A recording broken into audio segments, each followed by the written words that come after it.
Snails are one of nature's most misunderstood creatures. They're slow, yes, pathetically slow. The kind of slow that makes you wonder why evolution even bothered. But beneath that slimy, insignificant shell is a survivor, a living fossil, an animal that has, against all odds, endured mass extinctions, climate shifts, and every attempt nature has made to erase it from history.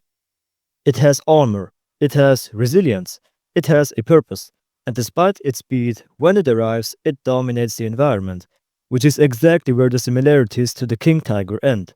Unlike the snail, the king tiger was a disaster in motion, an armored giant so heavy that even its own country couldn't support it, a slow moving, fuel guzzling monument to overengineering that arrived too late with too little, and yet still became one of the most feared tanks on the battlefield. That is, if it even arrived on it. And today we're going to talk about it. So hello and welcome and enjoy this video. The King's Tiger actual name is Panzerkampfwagen Tiger Ausführung B Tiger 2. German propaganda called it Königstiger, which translates to King Tiger in English. The British called it the Royal Tiger. The idea of the King Tiger. To really understand the King Tiger, we have to go back not to 1944 when it entered combat, but all the way to 1941. At this point, Germany was at the height of its military success, and the guy who couldn't take an odd university rejection was already looking ahead to the next generation of tanks.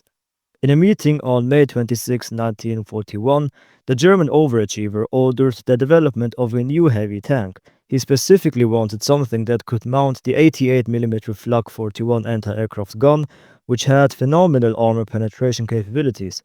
At the time, the standard Tiger I was still in development, but German planners were already thinking beyond it.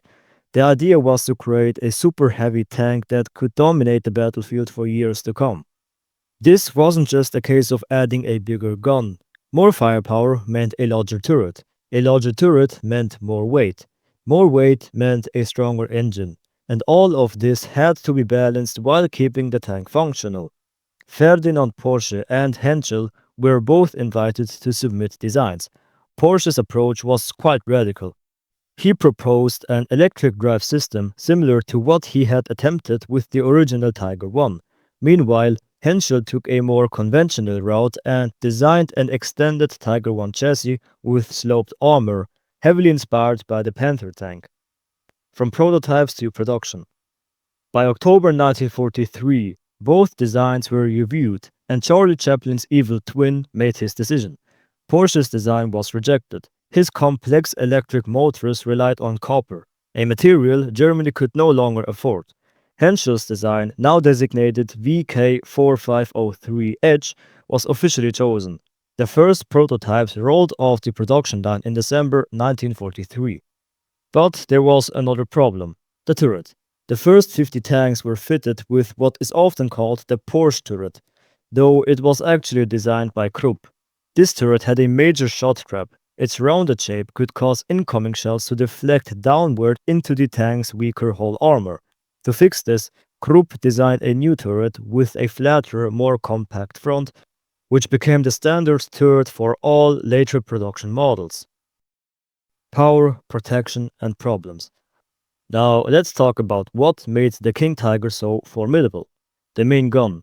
The 88mm KWK-43L71 was an improved version of Krupp's 88mm PAK-43, but with twice the propellant charge.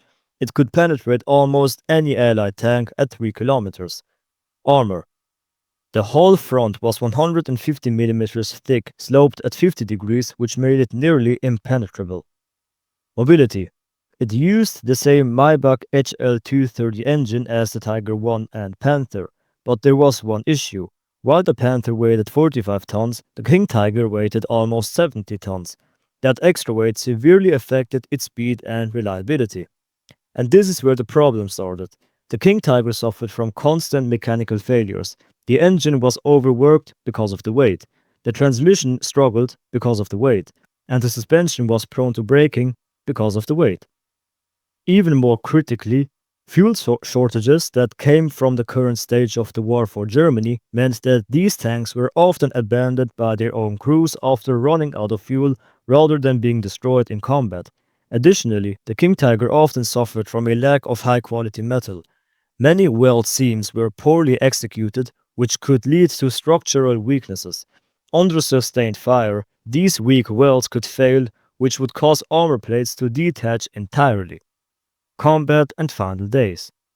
The king tiger first saw action in July 1944 in Normandy. It was a terrifying sight for Allied crews due to its thick armor and powerful gun, which could destroy most Allied tanks at extreme ranges. However, mechanical breakdowns, logistical difficulties, and fuel shortages significantly hampered its effectiveness.